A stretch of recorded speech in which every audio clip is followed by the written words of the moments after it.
১ নম্বর, অপমানের মুহূর্তে।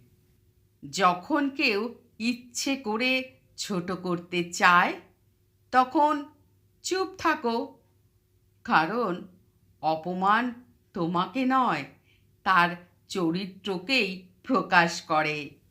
২. রাগের সময়।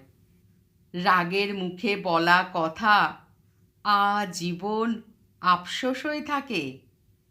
চুপ থাকা মানে রাগকে হার মানানো। ৩. মিথ্যে অভিযোগ। সত্যের পায়ের শব্দ লাগে না।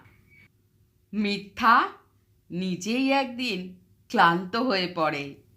৪. নিজের পরিকল্পনা নিয়ে সব বীজ অঙ্কুরের আগেই মাটির নিচে থাকে। চুপ থাকো, কাজই কথা বলুক।